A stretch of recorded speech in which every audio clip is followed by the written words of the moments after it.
absolute dynamite. And boom, it goes. And boom, the layup goes. Sluster and Decran are on the move. To Decran!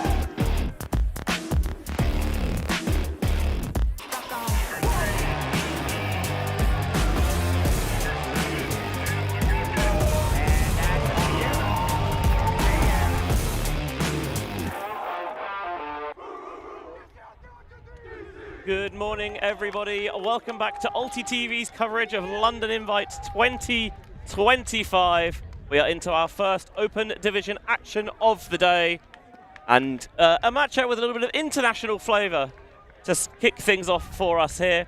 We've got the Canada U24 Open side taking on Blueprint, nominally from Brooklyn, New York. Benji Reese soon to shortly be joined by Amelia Durbin. We have Blueprint in the white, which is not blue, unhelpfully, and Canada in the red, and we're going to have the Canadians starting on offense, going from the right-hand side. A tournament still full of promise for both of these sides. The Canada U24 obviously using this as a warm-up tournament for World Under-24s that kicks off in Logroño in Spain in just over a week's time. Blueprint obviously just trying to get a little bit of international experience, make a good weekend of it. About 40% of the roster is a Blueprint core, and then they've kind of seasoned that, we'll say, with some extras from locally, players from other clubs in and around London like Smash and Fire. There's a little bit of XVI in there as well. Just trying to put it all into the big melting pot and see, hopefully, come up tasty at the end.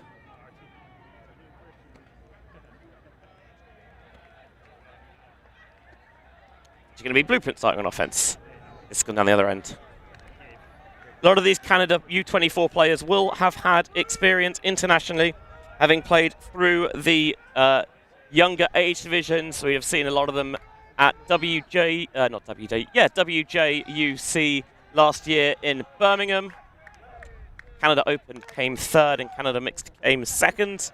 There's a couple of returners from U24s 2 years ago in Nottingham as well. Here's the enormous, huge wind-up spin pull there from Ayad, and that's going to bounce just out the back of the end zone. Not far away from perfection, but John Shelley would be more than happy to watch that drop slightly beyond.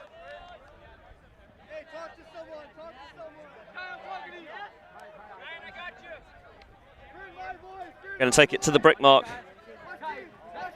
My goodness, Sakura has it. Bit on the shoulder, doesn't get there. Trying to utilise a bit of break side flow going off here. Edelman going back to Shelley. Point downfield. Might have sold him a little bit short, but catch well made by Voss. Now McDowell. Looking for the around, it's going to be tipped, but it's still alive. And Voss, in the end, made a comfortable catch. Canada really breathing down the necks here. Bid comes in, doesn't get it, and then in the end zone, it's that final scoring pass that goes awry.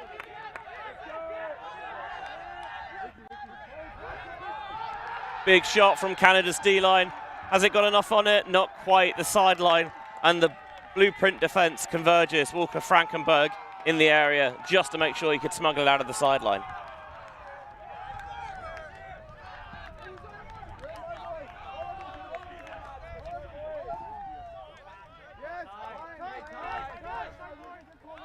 Shelley looking for the under.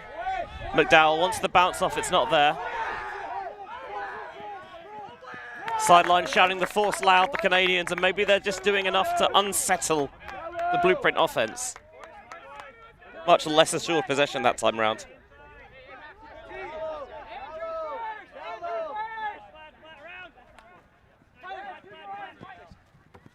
Gonna Sakura. Ayad looking for the Oyo throw. The edge made it slightly difficult to handle for UN. Excellent spoil, poaching off into that lane.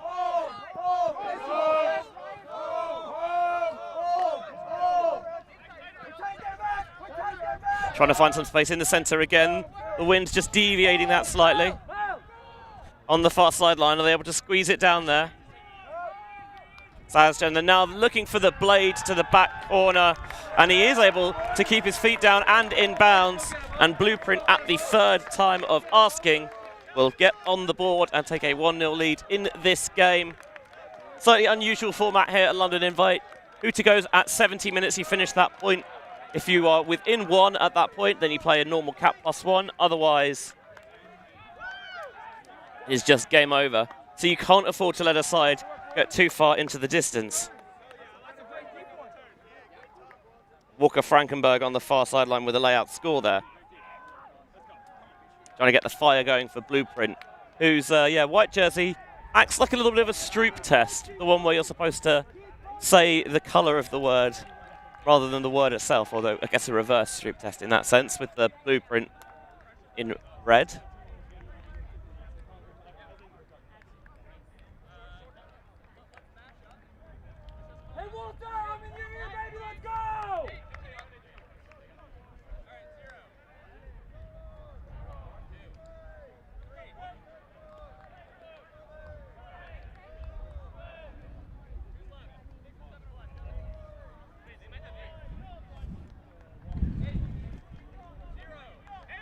Quite a breezy, blustery day here at the moment in West London. We're at the Grasshoppers Rugby Club in Osterley,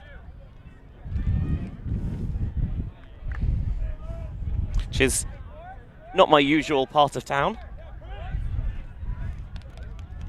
Here we go, D! Come on, boys! Come on, boys!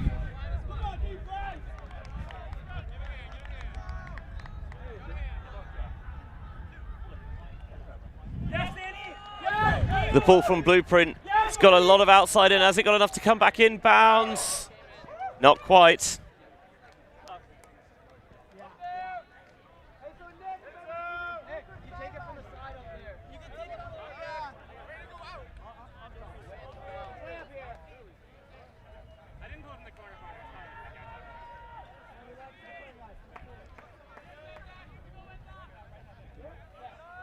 Going to get very good field position.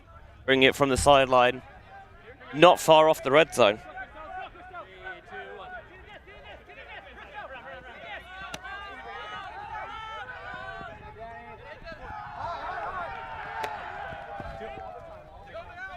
McFadden slips a little bit, now trying to jink away his mark. Stonehouse in the sunnies. And now the shot going down this near sideline. Going to hang towards the end zone. And with the back of the end zone rapidly encroaching, Canada are unable to get that one in bounds.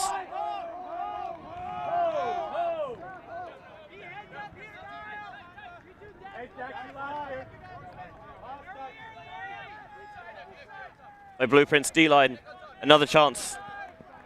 Looking for a first break. Nice lead pass. Big backhand down the line and greedily gobbled up there by Miller.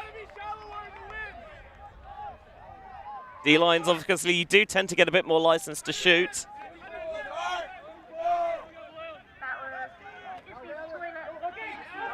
But that one was intercepted. But now Canada's O-line shooting again. Segar putting it deep this time and rising above the pack there, LaBelle. Big Sky out of the #1 jersey. Just outside the end zone. Can they flow their way in? Yes, they can. McFadden finds the scoring pass. The long, lean frame of Carter Bayer gets the score. Canada on the board to tie us up at 1 apiece. Be really interesting to see how the Canadians go in Logroño. See, there was a time when it felt like Canada, being in a medal position was not a dead certainty, but so much more likely than not. But now the level of the competition is so much higher, and to credit the Canadians, they realize that as well. They know that they can't, just turn up. They have to really knuckle down, put the work in. That's why they're coming to tournaments like this, so they can get those important reps. Had a couple of training camps in Vegas and Vancouver, but this is the first time seeing live game reps, and it's important that you are able.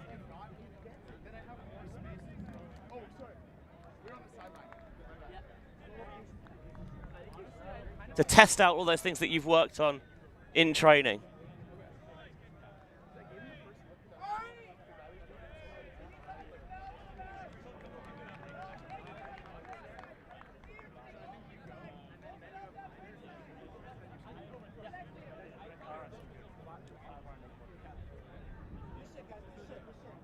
Very experienced Canadian coaching staff. Been there, done that, got multiple t-shirts. And it's important that they can impart that wisdom and knowledge. Good job stopping the roll on that blading pull. Frankenberg looking low. Did he scoop it from above the turf? Apparently he did. Difficult to tell from my initial angle. That one's going to float. Huge rising grab there. Leading pass for Frankenberg, who's getting involved early and often here for Blueprint. McInerney down the line. Of course, very used to playing here in the capital. Good spell with Clapham for a few years. Frankenberg breaking around, looking for the continuation, utilising the width of the field very well. Edelman finds a target in the end zone. Clean hold, the game's first. And Blueprint, again, just edging in front, still on serve early in this contest, 2-1.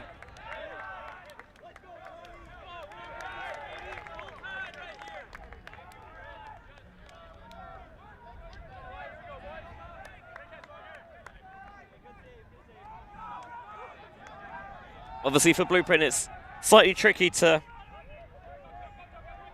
get the energy right for a tournament where understandably you don't have a lot of your first choice squad. You're integrating a lot of newer players. And you know, sometimes in those scenarios it's difficult to get the right intensity of the game. But make no mistake, they're still focused. Yes, they've got new players, but you know, they're still competitive. They're not treating this as just a fun weekend out. You know, they want to try and play their style, try and impose themselves on their opponents, and try and take a few teams by surprise.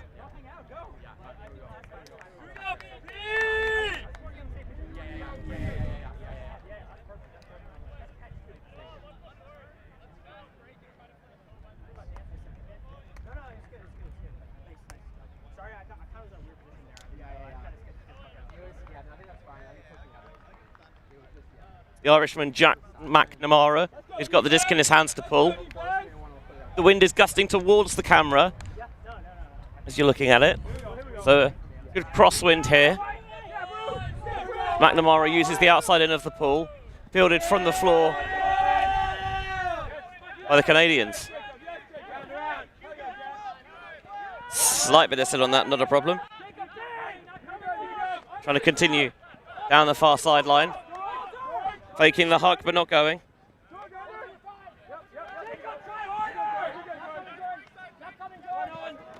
Now Boland, high grab made by the mulleted Stonehouse. Huge layout on this near side.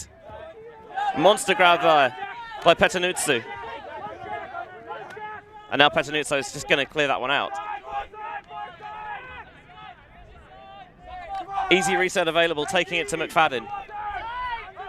Trying to slice the inside flick through. Finds it to Brichet.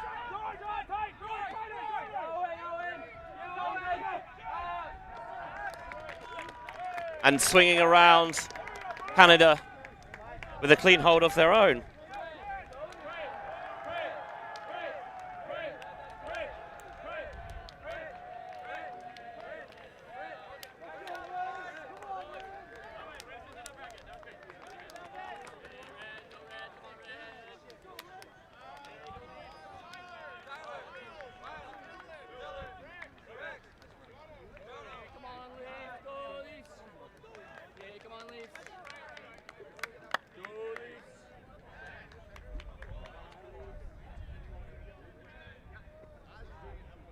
Nice and tight early on in this game.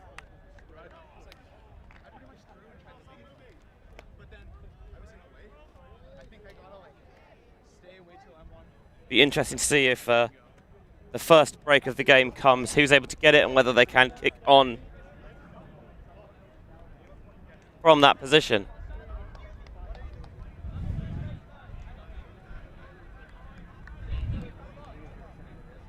Of course, as we mentioned, in the truncated game length, 70 minutes. With the cap rules, if you're not within one, when you finish the point when the cap goes, the game just ends. So if you can get yourself a tasty early advantage, unusually for Ultimate, you can just kind of play the time a little bit more, manage the game, keep that advantage to close out your opponents. Don't necessarily have to score that final point to win.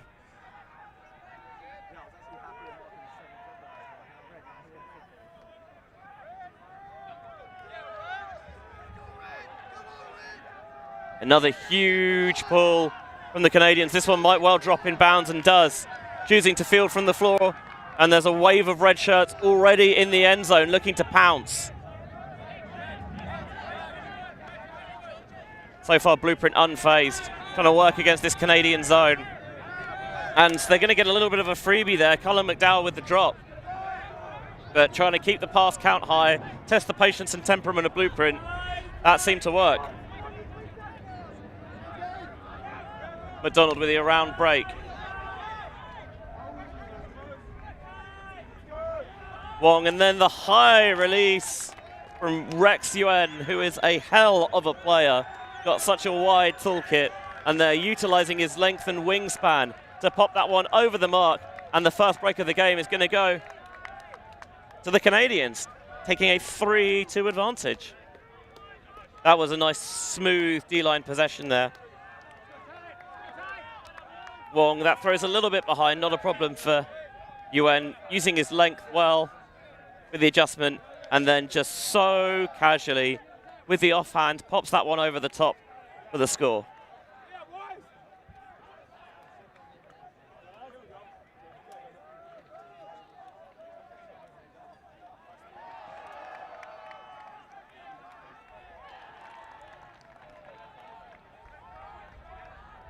So first blood then to Canada. Just over 15 minutes on the clock, so plenty of time left with the hooter going at 70. Sides do get one timeout to use each half, should they require it.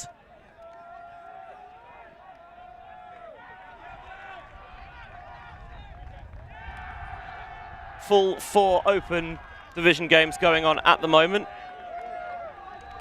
Already had a women's round this morning. Going, of course, into the mixed division next up.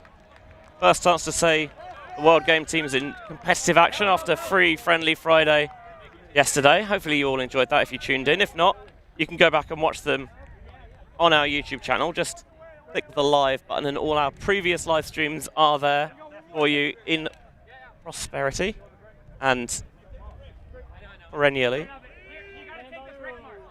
Disc is going to be brought to the brick mark.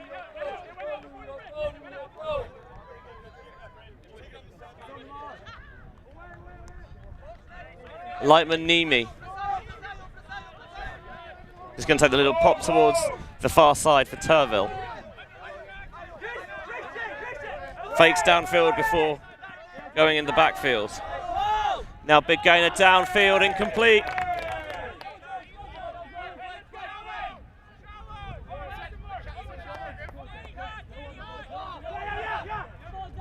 Tapped on the floor, gratuitously by Bellis. McKee looking for the around break, gets it off. Blueprint trying their level best to make sure Canada don't escape into the distance.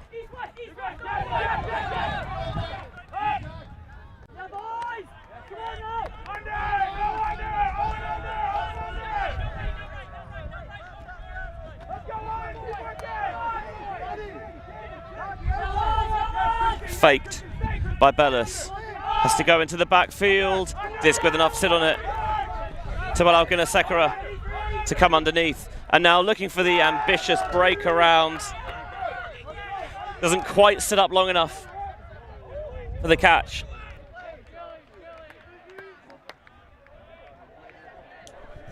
Slightly delayed. Derbs is in. Hello. So sorry. It's a busy weekend. It's a busy weekend. Being a player and a captain, I had to do some admin, and I must admit I did not receive the message to tell you I was going to be here, but here I am. Hello to everyone watching at home. Great game so far, Benji. Yeah, tight. Canada with the one break advantage at the moment, leading 3-2.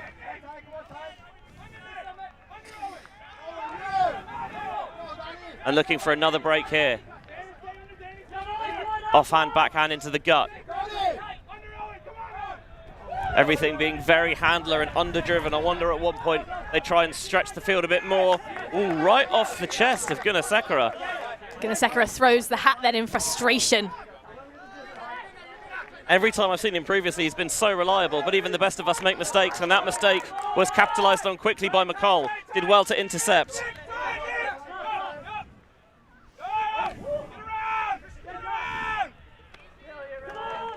Again, the Canadians just trying to work the disc, matriculate it slowly down the field. High, caught just outside the end zone then by Gunasekara. Turns, activates the reset. Bellis into the end zone, doesn't stick.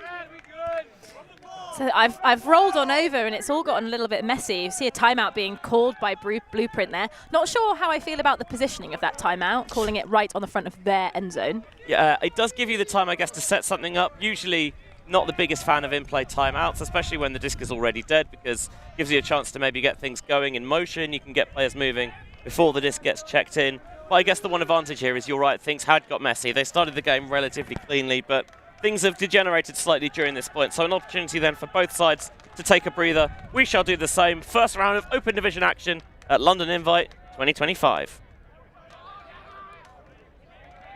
What are they, spaceships from Mars?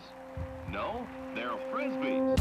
Watch it soar. It flies way around like a bird. You can even run for a pass. You can play all kinds of games. Isn't it amazing? Frisbee Flying Saucer. Yours at toy, drug, and department stores.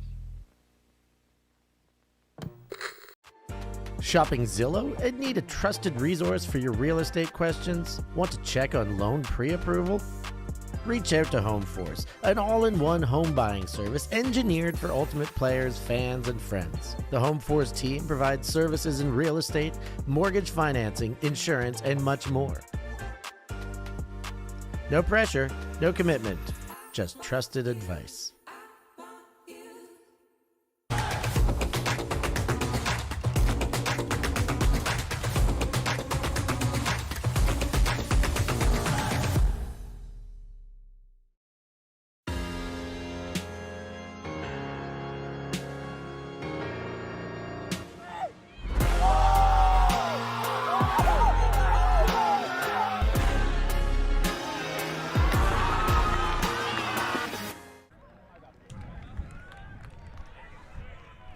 Open Division action, first round of Open games here at London Invite 2025 with 45 live stream games today and tomorrow here on ULTI.TV. Although, if you're watching this game, you knew that already, of course, because you've already signed up for more London Invite access, and we give our warmest thanks to you for that. Slash and cut down the line to get things started. Putting it deep, I don't think that one's going to come in. Indeed, the edge just has it tail off towards the game on the far side. A turnover or what do we call it? I like to call it a turnout. A turnout, that's it. I know some people like time over, which for me would be a different thing. I've also heard the burn and turn. Burn and turn is good, to be fair. That's punishing as well because the disc went out of bounds, so Canada get it right back where they started from. Blueprint going to be regretting that one. Have a couple of red zone shots already on this possession. Can they finally make one work?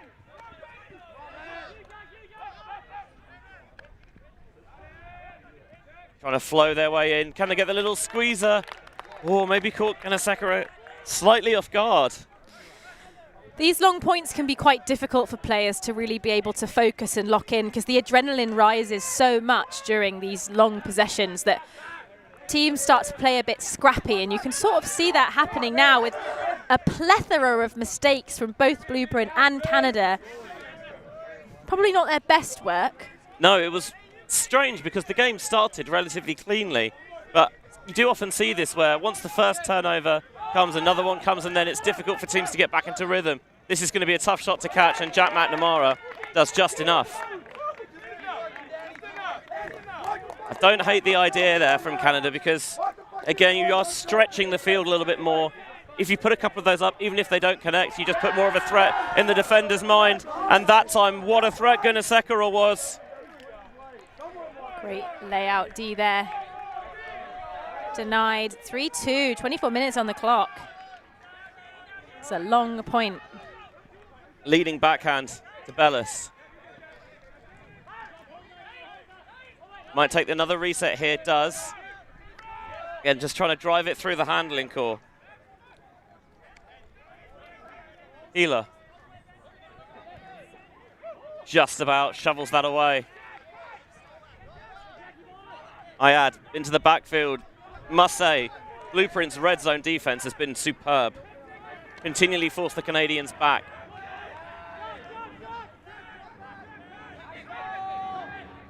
And a stoppage downfield. I think I saw a hand signal for a pick.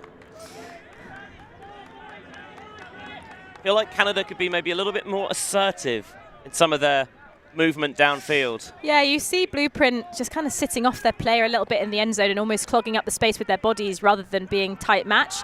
Hammer goes over the top. Can they keep it in bounds? They do, and that is finally a goal for the Canadians to take them 4-2 up on Blueprint from New York. Yeah, there comes a little bit of a time, I think, when near the edge zone, space is at a premium and you just have to take the shot, even if it might be deemed slightly more unconventional. Hammer to the break side is always a good option to the end zone, especially if you don't have, of course, a defender that's maybe orbiting or just poaching slightly in that break side space. I mean, that's where all the green grass is. It's just a question of can you find a way to get it there, a hammer over the top. It's a pretty effective way of doing that. Absolutely, and I can't really say much because I have obviously only joined the game for that point, and what a point it was.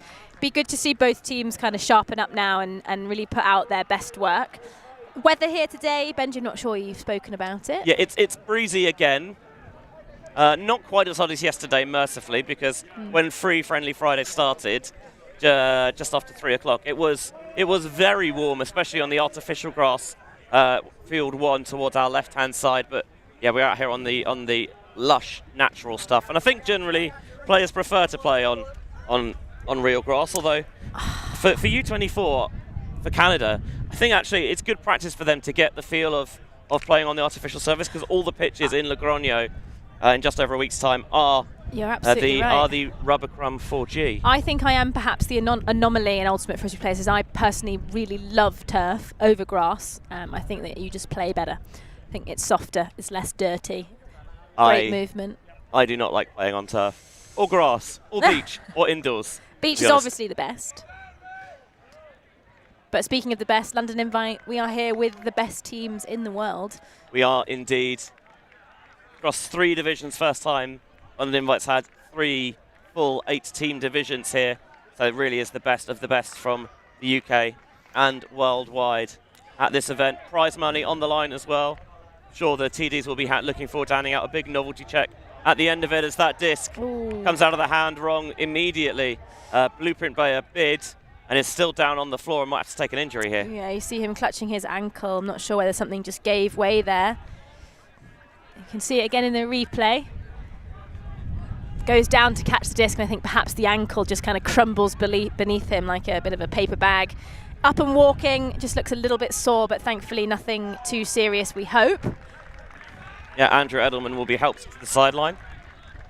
When Blueprint do come back in, they've got a tough ask on, because Canada will get the disc on the end zone line. They will. Potential to take it to 5-2. This is round 2 here at the London Invite. First round of women's games just completed, and I'm sure we had some fantastic games on the stream with some kind of uncanny results coming through. Go on. Yaka losing to Smok. Interesting. 13-7. And that's not close. And that game was on stream, so if you are in a little bit of a break later, you can go and catch it here on ULTI.TV, as we see Canada slot in a pretty easy open side goal to take them to 5-2 in this round 1 men's pool here. Yeah, the live figure of Ricky Tran just burrows his way underneath his match up there to get the disc. Simplest of tosses at the front of the end zone there for Canada U24. Yaka 2-time champions of this event, of course. So for them to go down in the pool stage, obviously not all over for them, because format of the tournament is you play 3 pool games, and the top 2 in each pool go straight to semis. So there is potential, even if you lose a game, you win your others. Potentially there's some 3-way ties that happen. but it's still very much possible to make the pool, but you have to finish in the top 2 if you have title aspirations. And yes, the big novelty check at the end doesn't hurt. The novelty check is waiting. I think potentially that is Yaka's first loss here at London Invite. I think so. And Yaka have been looking very good from what we've seen of them so far.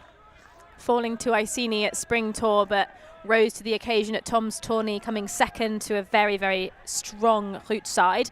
Yaka are missing, obviously, some of their players to the French World Games team. And I believe Paula Bass is injured, so is not playing, which is a real loss for them. However, we're here watching Canada U24, working towards their campaign for hopefully a shiny gold medal in Logroño in Spain next week versus Blueprint, who do have some superstar pickups dotted around from Europe, as we see Jack McNamara on the line, well known for his Irish expertise. About 40% of that Blueprint core and 60% international flavour. International for Blueprint, at least. The Brooklyners. McNamara running 1-2 in the backfield. McInerney swinging towards this near side Shelley. Call for the transition for the Canadian defense. All bobbled, but it lands back in the breadbasket of Park. Trying to find the underneath. I think that was tipped on the mark. Jonathan Barrell getting a fingertip on it.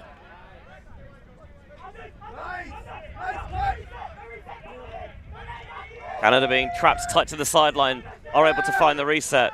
Going to break the mark, are they? No. Instead, Barrel on the big underneath. McNamara slips on the mark, gets himself back to his feet. Low release, that's going to pop up. Could be anyone's. McInerney tips it to a teammate. Intercepted. Fast and frantic stuff here. Now McInerney dishing towards the far side, and the drop from Bernard Sage.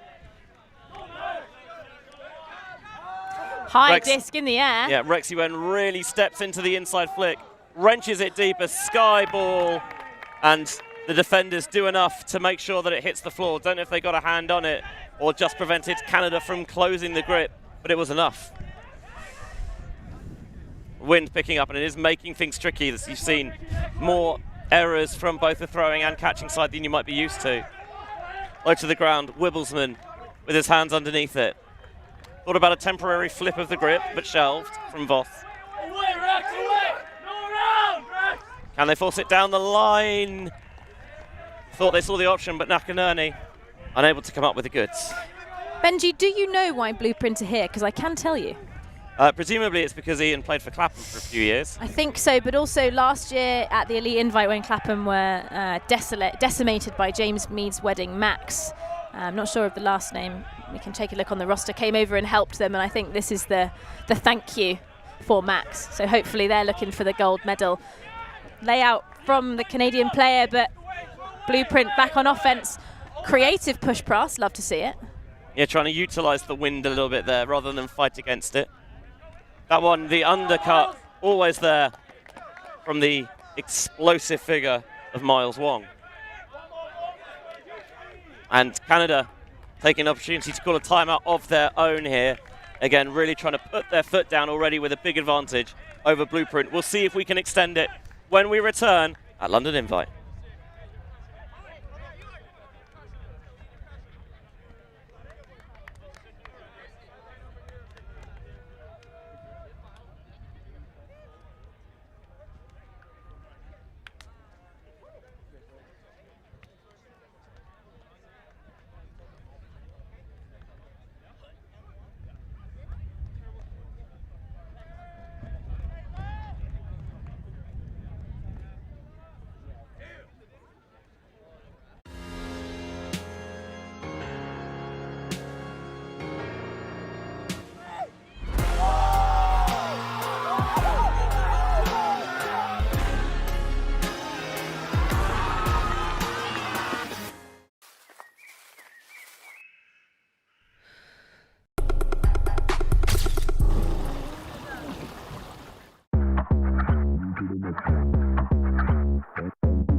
always on the move?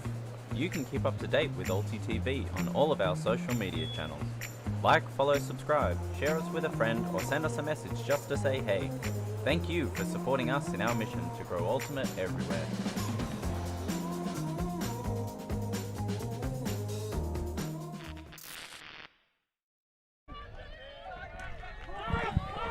Off the timeout, big high grab made there by UN, and UN's shooting it deep once more. The edge is going to take it towards that far sideline. Superbly tracked just shy of the end zone. I doubt that was the initial target, but I also know that they won't care. Tran. Going back to UN. UN, with the little okey doke there, the no pivot backhand. He crams it into the jam hole down that far sideline, and it works an absolute treat. 6-2 now. Canada really opening up some separation over their neighbours from the south. Yeah, Canada showing a bit of dominance. In the half-time, Benji and I were just talking about how this wind gust here is actually really problematic. When it's gusty, players lose a lot of confidence because when you think the disc is flying perfectly, a gust of wind will come up and pick it up, and there's kind of nothing that you can really do. So you need to make sure you're hitting those shapes and taking those options because the gusts are going to be there with or without them. It's a tricky one to navigate. The Canada U24s are without a couple of their stars. Marty Gallant is not playing this weekend because he's on Canada World Games duty. Justin Podnar is a World Games alternate, so he is primarily focusing on the World Games team this weekend, although I think he might be, depending on how the schedule works out, I think he's hoping to play in their game against the Goannas later. It's a real testament to the team's, to countries' depth if they can have U24 players on their roster. I don't think that's ever happened for Team GB. Yeah, and then those players are not there for quote-unquote development purposes. Absolutely not. They're there because they've earned their spot against some really tough campaigners. And for those of obviously who can't see my face, when Benji said that Marty Gallant was a U24, I visibly opened my mouth. Surprised Pikachu meme. Yeah, that is amazing. Great to see these young players developing, growing. All of these Canadian players probably played at school and came through youth programs, and that is the power of getting players on the disc at a young age. Brookprint flub the fielding of the pool. They'll get it from the back of the end zone. This is very much Callahan country. Blueprint might deny it, but they know it's true. And bump on the mark, I think. Going to reset the stall. You've got to stay calm here.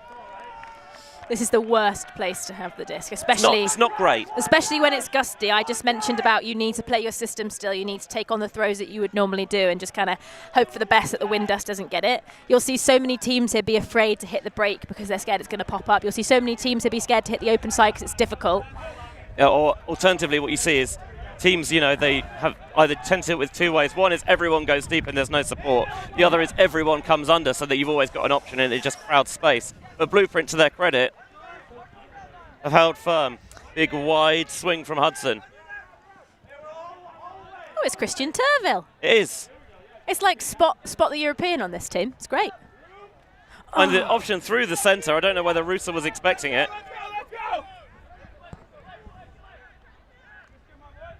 Segal picks up and he's got the free reset. Doesn't matter that it goes backwards. Always going to take that option to Boland. Nice high release toss to Brichet. And now Stonehouse hop into the centre for LaBelle for another Canadian break. That's 6 points on the spin now.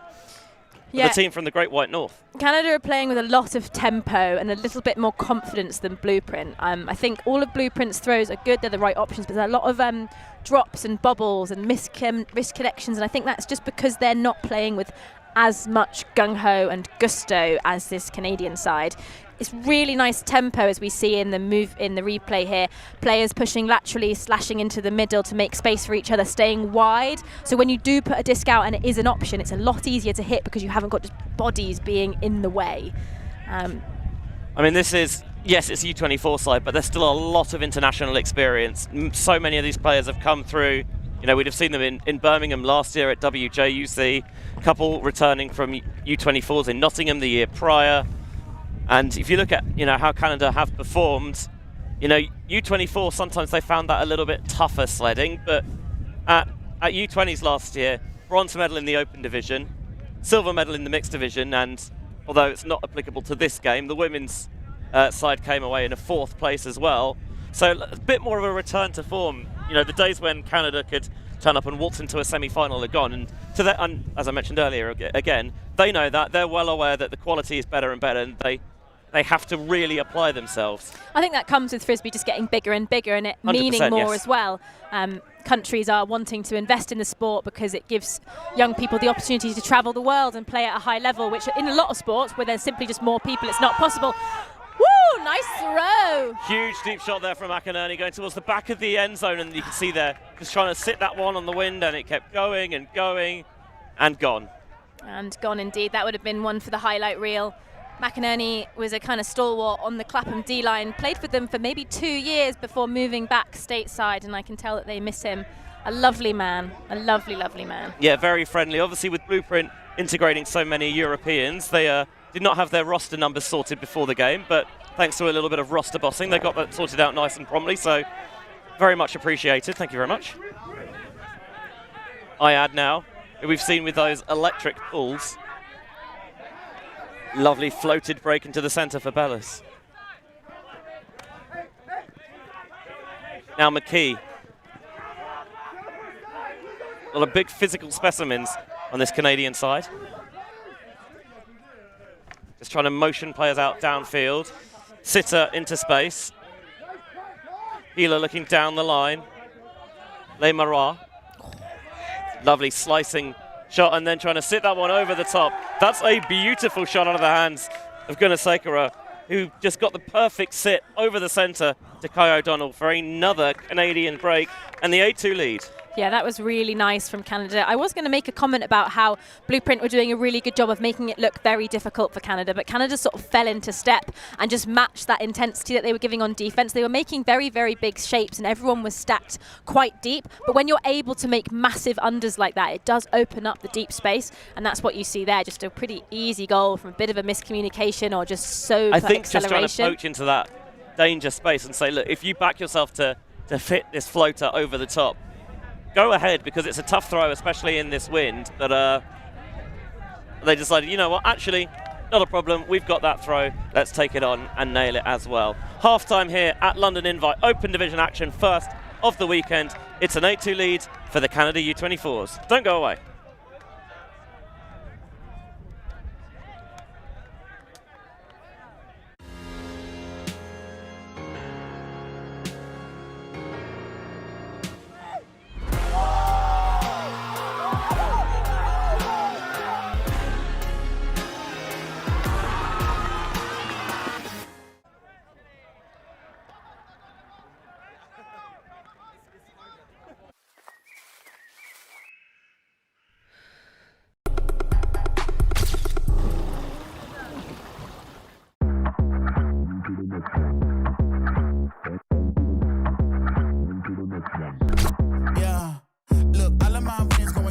I gotta brag on myself.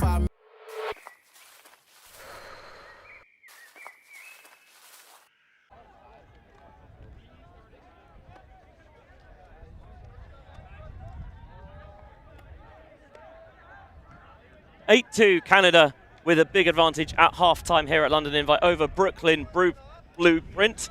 If I can say that 3 times fast. Brooklyn God damn it, Derbs. Brooklyn. Oh, right. Brooklyn Blueprint. Brooklyn Blueprint. Brooklyn Blueprint. There you go. That'll do. I'm Ben Jarese. That's Amelia Durbin. Delighted to be here at the glorious Grasshoppers Rugby Club, 4th year of the London Invite. I must admit, as I said before, not my part of London, but I do very much enjoy coming here. London is beautiful, but this is definitely not London. It's on the outskirts. Probably does have a London postcode. I mean, this is very much London. It's like Zone 4, I think. Well, I was speaking to a few of the Super Team players at dinner on Thursday, and they were shocked at how there is space in a city to have fields like this. And I was like, oh, what do you mean? And they expressed to me that when they're in their cities, Chicago, New York, a lot of the cities are so far out. Our equivalent of being in Dorset. And here it's just... everything's nice. Grasshoppers Rugby Football Club is a fantastic venue, so thank you for them for being here, letting us use their beautiful, beautiful fields. Yeah, we've got 3 natural grass fields, and we've got the artificial show pitch to our left-hand side as well, that's orientated perpendicular to these, so the wind affects the game in slightly different ways. Of course, if you're watching, you have already signed up for more London Invite access on our YouTube channel. We thank you very much for your support. It means you've got access to 45 live streamed games this weekend, plus the extras we had for you on Free Frisbee Friday. We've got a lot of Frisbee coming your way, and there's games going on right now. So if you want to dip in and out or put up all of the games at once. Little triple box action.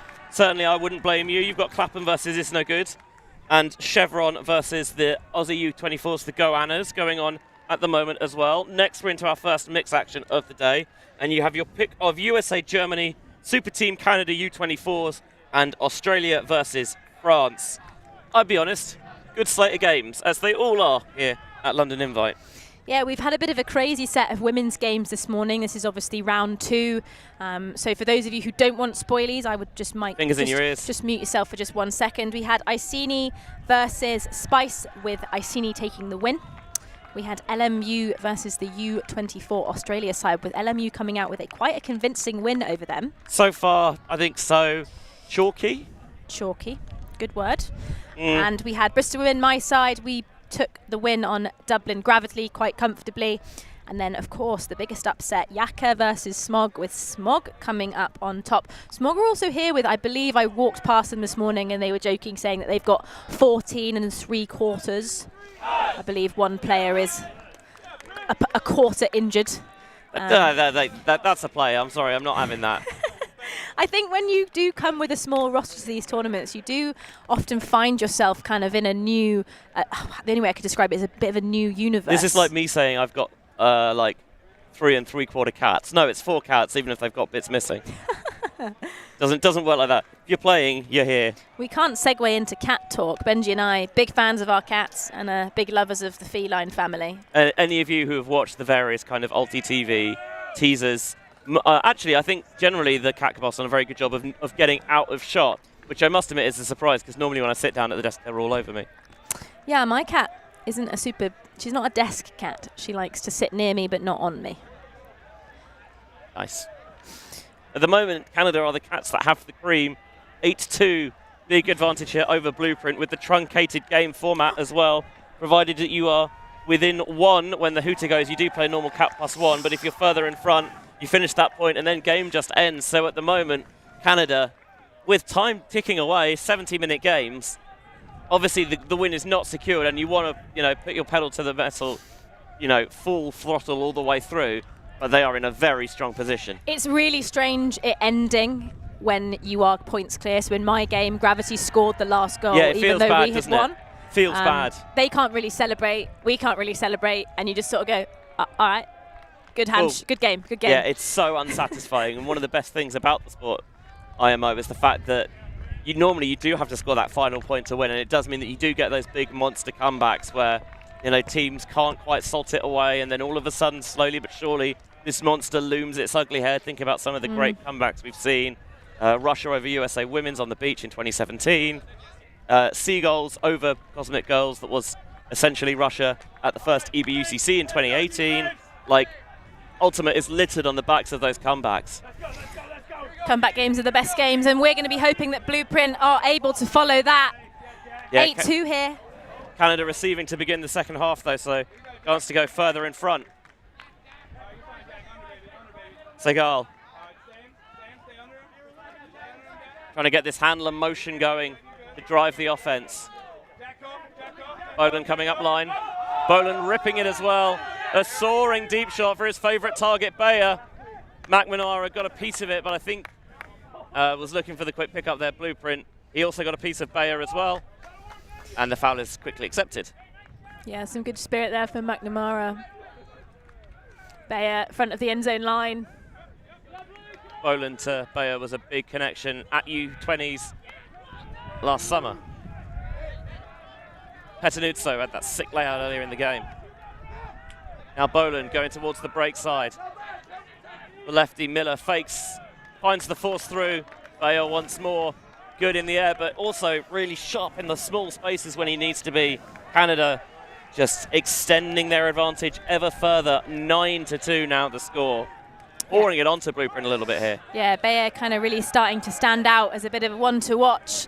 I imagine that there's going to be a lot of teams from all across the world that are tuning into this game to do some scouting ahead of the U24 World Championships. We were talking yesterday in the stream specifically around the World Games teams as to what teams that are playing at a World Tournament upcoming are going to release to the public. Are they going to put their whole playbook out? Are they going to do the right lines? In my mind, a little bit of psychology would be to just do everything backwards. Your O-line's your D-line. If you favour force backhand, you force flick. And then when the team goes against you, you've kind of sold them a lie and then they are shocked by what you're offering. Speaking to the Canadian coaches, they said that they were going to roll lines a little bit more openly. You know, they've had some training camps, but there's nothing like actual game reps to really sharpen practice things. Combinations that maybe you thought worked well when you get onto the field. For one reason or another, it just doesn't quite click. So you've got the opportunity at a tournament like this to use kind of intense, pointed preparation here. Yeah. And also, if you can, try and breed that winning mentality. Absolutely. Well, we had a bit of a disagreement yesterday talking about how the phrase "we're here but we're not trying to win" is becoming really popular this year, specifically in the European side. I've heard a lot of teams, including my team, come into a tournament and say we're here for reps. I'll tell you who says that phrase. Cowards. Losers. Yes. Yes, I appreciate that it's about the process, and sometimes you can learn a lot more in a tournament where you don't do so well than you can in a tournament where you win, but you did the same thing you always did, and how helpful actually is that? It's true. It's true. I still think you can put new wrinkles, try new things, and still win. They are not mutually exclusive. It's a false dichotomy, in my opinion. You heard it here first as we see Morgan Hibbert walking up past us, a legend of the game. Very much so. Recently became a father. Oh, congratulations. I look forward to another second-generation star. This is a good deep shot for Blueprint. That time, exactly what they wanted. Quick feed underneath. The deep strike delivered instantly into the arms of Voss. Blueprint, somewhat belatedly, back on the board. Yeah, that's really nice from them. Again, playing with that confidence that they need to take on the big shots, be a bit risky. The disc is going to sit in this wind, and if you trust your receiver, you need to play through the systems that you're putting out. That's nice from Blueprint, hopefully going to put a bit of energy in their veins. However, Canada do really have the upper hand in this game. Comebacks happen, we love comebacks, but I think at the moment, Canada very, very much in the driver's seat.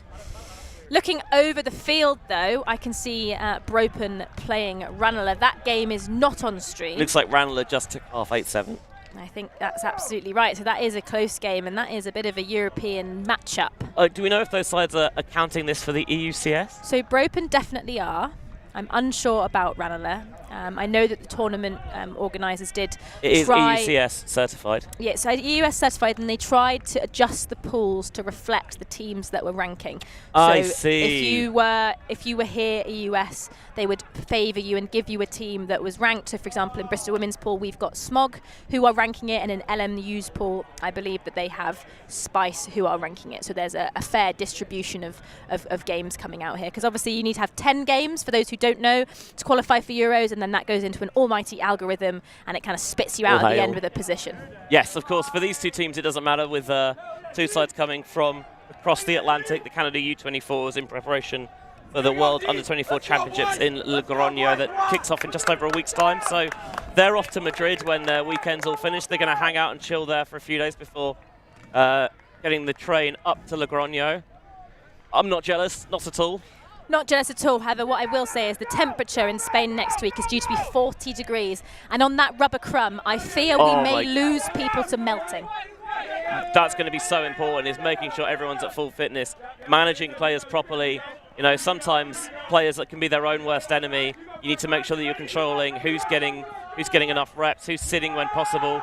Here's a deep shot this time from Canada, and picked off with authority there by Hugo Rodriguez.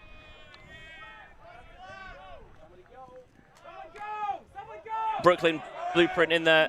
True guys, a nationals qualifier from a couple of years ago. That deep shot was looking for Rodriguez, but he can't secure it on this occasion.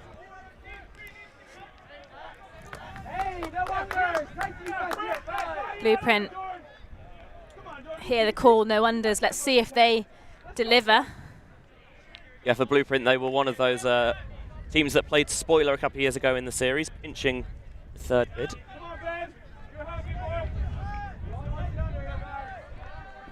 Of course, nothing on the line except pride for these sides and the small matter of the £1,000 novelty check.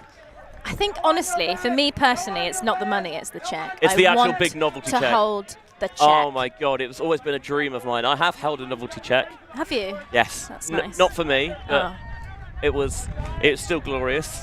Unfortunately, when I've done my quizzing appearances, they don't give you a novelty check, which is very sad. What a layout on the far side by Stonehouse. Not that you expect anything less from this young stud. Sits that out lovely for Arav Segal. And now Stonehouse ripping the blade, trying to sit it on the wind. It's not quite going to work out. That is the gust. That was a good throw, a good option, and the wind just absolutely pushed it down. It's so difficult to play in these conditions. Everything has to be so crisp, the rotations and the angles so precise. As my good friend Molly Wedge would say, Canadian World Games player this weekend, you need to throw with zing and pep. Zing and pep. Not either or, both. Both. Miller looking to the end zone. But again, Canada, a couple of points this game that they've struggled to punch in those break opportunities they've generated. Generally, they've been pretty good. But a couple of times it hasn't quite worked for them. Hudson never shy of the deep shot, looking for McNamara. McNamara, there's a little bit of bodying there and a foul is called. Ooh. Contested foul, we see it here in the replay. A bit of a body, bit of a bosh. McNamara goes down. For me, I think McNamara goes across to actually try and seal him out and then collects Bosch, and if he doesn't, he could probably just go towards the disc, and yeah, there is contact between him and Brichet, but I think McNamara is inviting that a little bit by coming across to try and seal him out there. Yeah, maybe contest is the fairest outcome. It didn't seem like players were initially wanting to have a conversation, but now they are. I think it's still being contested, which means the disc will come back. I'm not sure I agree with McNamara on this one. Yeah, I think that within his rights to make it, but I think he's helped to cause that contact by coming over to seal out Brichet when he didn't necessarily need to.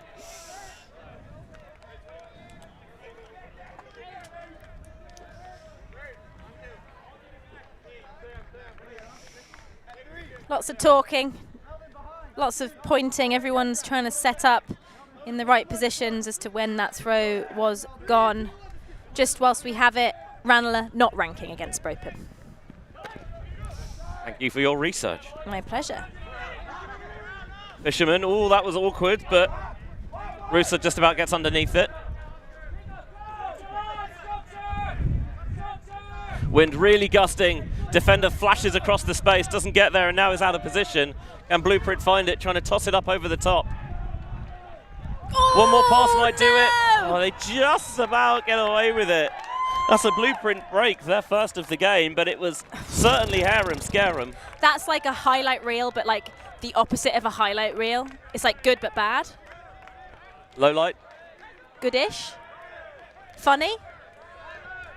Meme-worthy, perhaps. Answers on the back of a postcard addressed to Grasshoppers Rugby Club, London. So hopefully we'll see it again on the replay here. Very, very low catch, well received. Fakes the big, doesn't take it. Fakes the other big. See him get the stall count, goes quite high into the middle to McNamara.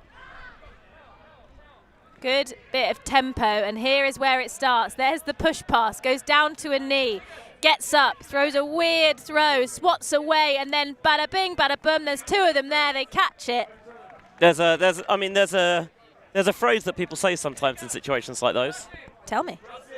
Sometimes they say catch your D's. I'm not sure whether he, it looked like he tried to, and it just, hand didn't close, but, good work from Blueprint, you've got to say, being aware to the tip and collecting the spoils. I feel like the phrase "catch your Ds" is one of those things that is said so much in Ultimate, but yet It kind it's of still loses its meaning a it's little still bit. never received. Look, I'm going to keep saying it until people keep doing it.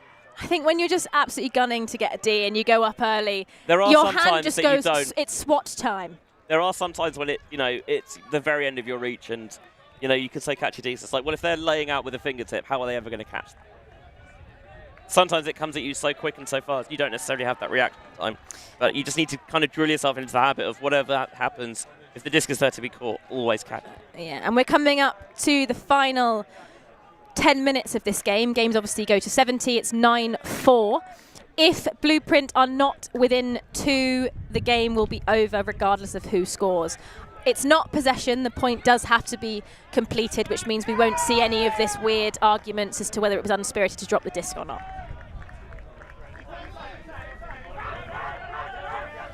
Canada trying to get off this line trap. Have to lose some yardage with that, but doesn't matter if they keep it alive. Deep shot now coming again. This is going to be contested, and the Blueprint defender have position on that all the way. The disc with not enough sit.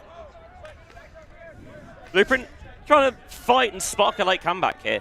I think time will run out on them, but it can force a little bit of pressure. It'll be some learnings for Canada. Yeah, really nice position from the Blueprint player, just able to maintain his ground and hold it. Now with their second break opportunity, going to give them a bit of momentum if they're able to put it in. Getting stuck, stall count has to be rising now. Can't find a release valve. Finds it through the middle. That's nice from Blueprint. Yeah, slashing to the handler running through there is John Shelley. Oh, that is a great D there. Don't even know if they meant to do it, but they did it. It's a right place, right time there for the Canadians. Tyler Gunasekara goes short. And they are just about able to squeeze that one past the defender for the score. 10-4, sorry, 9 minutes left. Blueprint had some good flow there, and then a bit of a, dare I say it, silly turnover where the Canada player just kind of swatted it away without even meaning to. That is an error for Blueprint, a costly error all the same. I think we can see it here, fakes the flick, and then just kind of tries to dish it past them and just says no. Maybe having that preternatural sense of, I can't see it, but but if in this position, this is what I would be trying to do. So how can I put my body in the way? Yeah, I think it's nice to see Canada having a little bit of creative freedom with their throws. They are able to move the disc a lot more comfortably, I think, than Blueprint, because I do believe they have a slightly higher skill of throwing. And when you have that, it does open up a lot of opportunities on the field. And I think that's why Canada's up now. I think sometimes, especially at the younger age divisions, where you're taught a lot about fundamentals, doing the right thing, good decision making. Often that you're a bit more rigid in the and you've got a tighter leash in terms of what throws you're able to make. The system's a bit more regimented, and you're kind of a bit more encouraged to stick to those systems. But I like the fact that Canada have obviously been told to go out there and problem solve at times. And yeah, if you see these throws, and it doesn't matter if they are quote unquote unorthodox. Yeah, 10-4. Wind is really picking up. It just kind of ebbs and flows, and right now it's pretty windy. And you can see the flags, the beautiful flags in the background. Those are our UKU flags. Thank you for UKU. The UK national governing, tripped over my words. That one, the national supporting the tournament. Cy Hill, been a massive help for Clapham and the tournament directors to help make it possible here. Of course, Cy Hill, once a bullfrog many moons ago. One of the OG Bullfrogs now has a son on the Bullfrogs, Mr. Sam Hill, who I am calling it now will be the breakout player of the year on the European scene. I just think he's a nice kid. So he's a lovely guy. And Sam is the UKU youth coordinator, so we were talking about youth players, and Sam believes that since he stepped into the role, the youth has really taken off, and they now have 60 teams registered to UK junior nationals in a couple of weeks, which is incredible. That's huge. That time, clean offensive hold for Blueprint, just siding their way downfield. Canada couldn't get anything really set up off the shorter pull, and Blueprint carved them apart. Yeah, Blueprint looking a little bit better now. I think obviously that then they were shooting downwind, which is a little bit more forgiving than this upwind. You see them doing good movement, throw and go, which is really crushing, but Canada are always there. Good pull out there, slashing across with a little IO flick down to the ground, and that is a goal for Blueprint due to their quick offensive movement. 10-5, 6 minutes left. I don't think it's possible. Yeah, if Canada are smart here, they can just, not extend the time in between points and, whenever there's turnovers, but they can be smart about, okay, we don't have to rush here, we can just see out the game. Although, if you really want to replicate the game scenario, you're kind of ignoring that clock a little bit and say, okay, we're just doing what we want to do when we get to Logroño in a week. Yeah, I think the national teams here will be trying to make this as much as a replica of what they will happen at the tournament. So that means that if certain players will be resting a game, they will rest a game. If certain power lines are going to be called, they will call those power lines, and they will try and get the players to really lock in to getting used to that behaviour. So when they are at the Worlds tournament, there's no questions being asked. It doesn't feel like a new routine. It's ingrained within their systems. And you see that kind of with the Canada side here. Blueprint down there, 7 on defence, and what you can't see is Morgan Hibbert kind of talking to his team, dictating the offensive play. Bristol legend Morgan Hibbert? Bristol legend Morgan Hibbert. The rumour is he's going to play Euros this year, but who knows? Is it a trumour? That's the question. No comment, no comment. It'd be great to see more players making the journey across the Atlantic to play in the EUCS. Boland, I think, just indicating where he wants his handling partner. Pushes him away. Stonehouse trying to get the throw and go, travel called. Now, I can understand why that travel was being called, because in my mind I suddenly thought, are you left-handed? But I believe Stonehouse is probably a little bit ambidextrous. Left-handed, right-handed, but through a lefty. So clearly that's a bit of a power. I mean, if this is the NBA, that's fine, apparently. But it is going to come back on the travel. Can't contest it.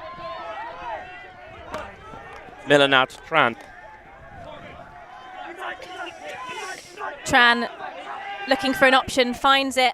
Some really physical defense from Blueprint, but these players obviously coming from North America are used to that level of physicality, so just absorbs it well. Stonehouse throws a beautiful inside shot. Again, Stonehouse really running the offense here. Right on the front of the end zone line now. Beautiful flick. That is a textbook break throw to open up lots of space. Canada happy to go backwards before they go forward. Dishes a little bit of a dad backhand across. They've got to play a poach wide on that far side if they can find a way to get it over the top. Don't need to in the end because they can flow it down the far side for the score. 11-5, 3 minutes left. As you see in the replay here, I'm really impressed with the way that Canada are able to generate offensive flow through the back. You'll see a lot of the time in Ultimate that the cutters are the ones kind of generating where they go, whereas you can see the real switch on this Canadian side, which is the thrower is throwing the person open, which means the downfield cutters are really having to be heads up. That's incredibly powerful. As a defender, it makes it very, very hard as it becomes more unpredictable to know where the person you're guarding is going to go. And another thing that is Canada are doing fantastically well as a really, really detailed analytic point is they are using their body positioning so well when they are cutting that they are shielding out the person who's behind them, adjusting their body positioning, which means their defender cannot come round or reach through the back. They're almost screening them with the way that they're moving their bodies when they come and collect the disc. It's really, really impressive to see young players at this age showcase something and doing it so naturally. Game's had an interesting shape with the sides trading at the start and, again, just exchanging holds at the end, but there was that huge 8-point run in the centre for the Canadians that really took the game away from Blueprint. Yeah, Blueprint, a good side, but potentially not their best showing. Obviously, they've got a lot of pickups, so it's really, really great that they've come to London Invite, but clearly not in their full, nationals campaigning roster. That pass in the backfield is errant. Canada, no time like the present for them. Players flood through as Bellis has the disc in hand. Now outside the end zone. Keeler back into the backfield for Bellis. Ooh, low release with the offhand, works a treat. Ayad. Time is over, so this will be the final point of the game as they miss the connection on the reset. So it'll be interesting to see what happens here. We might have a case of Blueprint scoring the last point and the game being over, which means that as much as they won the last point, they do in fact lose the game. Yes, unusual in that respect. Excellent toe in potentially from Turville. Just right below our camera, it is being called in, and Turville has the disc on the sideline. He gets it off quickly to McNamara as well. Just of that conservation of greatness. Hudson swinging wide.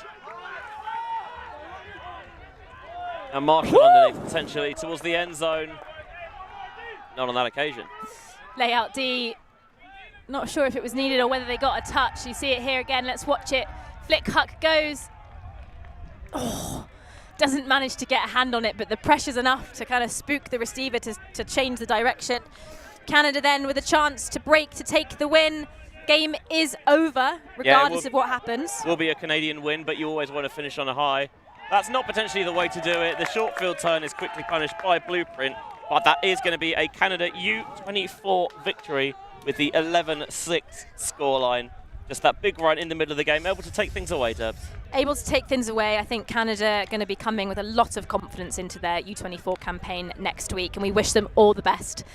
Blueprint a little bit slow in the middle, played a little bit better throughout, but I think that Canada just had the upper hand and really carried that through. Yeah, Blueprint going to need to redraw the schematics a little bit before their next game, which takes place in 4 hours' time. But in the meantime, we're going off to the mixed division here at London Invite, our first full proper mixed rounds of the weekend. 3 games coming up for you there. USA v Germany, Super Team Canada U24, and Australia versus France. You won't want to miss any of those. For all of our ULTI.TV crew here at London Invite and Amelia Durbin alongside me, Benji Reese. We'll see you on the other side.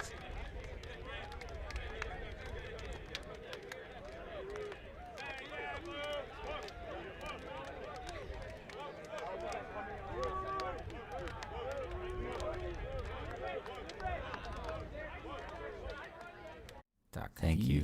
Thanks. Merci beaucoup. ULTI.TV.